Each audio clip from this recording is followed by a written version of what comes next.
Posible nga kaya na mag-resign itong SMB coach na si George Gallant. Ito ay pagkatapos biglang matalo ng San Miguel Beer dito sa Converge Fiber Excess pagkatapos lumamang ng 27 points. Ang dami bumabatikos dito kay George Gallant dahil hindi maganda yung kanyang naging substitution pattern dito sa naging laban ng SMB kontra Converge. Pagkatapos kasi lumamang ng malaking puntos nitong San Miguel Beer ay inupo ni George Gallant itong si Fajardo at ang tagal-tagal bago binalik nung naubos na yung lamang tsaka binalik si Fajardo at nung bagbalik ni Fajardo hindi naman ito nakahawak ng bola. Palaging si CJ Perez ang tumitira at ang nangyari itong si Fajardo taga-gwardiya lang nung mag-i-inbound ng Converge at hindi rin nabantayan ng mabuti yung ibang players ng Converge katulad ni Shawnee Winston at yan ang dahilan kung bakit itong Converge mula sa 27-point lead ay nakahabol at nanalo. Dahil dito, marami nagsasabi na ito'y pinakita na naman yung kahinaan nitong si George Gallant bilang coach at kaya lang ito nananalo ay dahil umaasa doon sa talent ng mga player niya. Kaya sa ngayon, masasabi natin talaga na parang nagkamali itong SMB dito sa ginawang pag-alis dito kay Coach Leo Austria at mas maganda siguro na kumuha na sila ng papalit ng bagong coach dito kay George Gallant. Pero kung hindi nila yung gagawin, kinakailangan siguro na magkaroon ng adjustment dito sa lineup ng SMB. Marami nagsasabi na ito si Gallant to pero hindi yan aalis. Hindi aalis si Gallant at hindi yan mapapalitan dahil ito ay in-appoint ni Al Francis Chua. Para sa mga hindi nakakaalam, si George Gallant ay dating player ni Al Francis Chua doon sa PBL kaya malabo yung palitan kahit na sabihin natin na sama nung kanyang nagiging performance dito sa San Miguel Beer bilang kanilang bagong head coach. Pasok na itong Barangay Ginebra sa semifinals pagkatapos umalisin itong Meralco Bolts at walang nakitang solusyon itong si Coach Luigi Trillo dito sa Barangay Ginebra. Nakita naman natin na nung last 2 minutes nung laro, simpleng-simple lang yung ginagawang play ng Barangay Ginebra. Nagra-run sila o nagpapatakbo ng isang screen kung saan ang nangyayari. Itong si Scotty Thompson ay nagsuswitch at ang nangyayari yung bantay ni Justin Brownlee ay nagiging si Chris Newsome. Hindi nagre-react ang Meralco Bolts kaya palaging ang nangyayari either i-score si Brownlee dito kay Newsome or pag nag-double team naman, kick out doon sa mga 3-point shooters katulad ni Maverick Ahanmisi at itong si Stephen Holt. Kaya sa tingin ko, ito talaga ang dahilan kung ba't nanalo Ginebra kahit kulang pa sila ng mga player. Ngayon, ang Ginebra iintay na lamang kung sino mananalo dito sa serye ng San Miguel at Converge. Lamang ang San Miguel ng 2-1 pagkatapos manalo ng Converge dun sa laban nila kagabi. Nagrally mula sa 27-point deficit.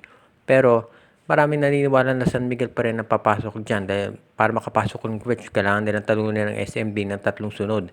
Anyway, itong Barangay Ginebra, very satisfied si Coach Tim Cone dahil dito sa nangyari sa Game 3, balance scoring. Ibig sabihin, hindi lang sila umasa kay Brownlee, nakakuha sila ng kontribusyon sa iba't ibang mga player.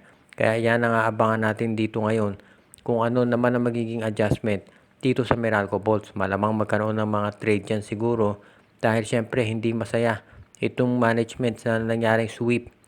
Dahil ang sabi nga nila kagagaling lang sa championship tapos ganito naging resulta.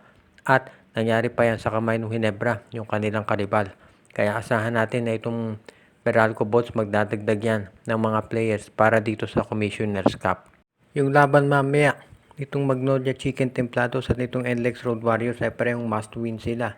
Dahil kapag sila ay natalo ay eliminated na. Kaya yan ngayon ang masasabi natin dito na itong Magnolia at NLEX ay kinakailangan na talaga na bumawi. Masasabi nga natin na dito sa panig ng Magnolia, kinakailangan talaga nila na higpitan yung depensa. Siguro nagulat sila dahil biglang naglaro si Aaron Fuller doon sa game at hindi sila nakaprepara doon. Pero dito sa Game 4, alam na nila ang kanilang aasahan. Kaya sa ngayon pwede nating masabi na itong Magnolia Chicken Templados ay dapat maging mas ready dito sa Game 4. Pwede rin nating makita na itong Magnolia ngayon ay isa doon sa mga teams talaga na kailangan na maging mas prepared dito sa magiging tawagan. Dahil sinabi nga ni Coach Chito Victolero, nag-engage daw sa tinatawag na Saywar itong si Coach Yeng Yao at palaging nagre-reklamo tungkol sa mga referee. Kaya abangan na lang natin kung talaga bang itong Magnolia Chicken Templados ay kakayanin nitong rain or shine. So far, maganda naman ang nagiging performance ng kanilang import na si Jabari Bird. Pero kinakailangan siguro na mas magkaroon ng solid contribution mula dito kay Ian Sanggalang at pati na doon sa ibang local players dahil yan na kinakailangan ng Magnolia. Hindi po pwedeng si Bird at si Xavier Lucero lamang ang i-score para dito sa hot shots dahil syempre kinakailangan nila na magkaroon ng additional na mga sabihin na nating mga players na tutulong dito sa Magnolia Chicken Templados para masiguro na next time dito sa Game 4 ay makakagawa sila ng paraan para ma-extend yung series. Simple lamang yan. Kung gusto ng Magnolia na sila ay mag-extend ng series, kinakailangan gumawa sila ng paraan para masiguro na malimitahan yung produksyon noong ibang mga players dito ng Rain or Shine Erasto Painters para maka-Game 5.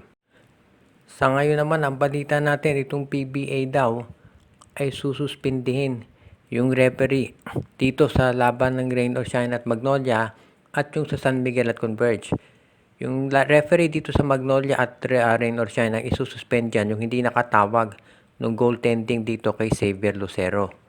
Samantala naman doon sa San Miguel, ang masususpend yung nag-downgrade doon sa foul nitong si Alex Stockton. Noong first quarter kasi, natamaan itong si Alex Stockton sa mukha ito si Chris Rosales at tinawag yun na flagrant foul penalty 2 at yun dapat ang tamang tawag. Pero binago ng PBA at ginawang penalty 1 lamang. Ang nangyari na natiri si Stockton doon sa laro at siya pa nakatira ng game winning shot. Kaya masasabi natin na mali talaga yun at dapat masuspend yung mga referee.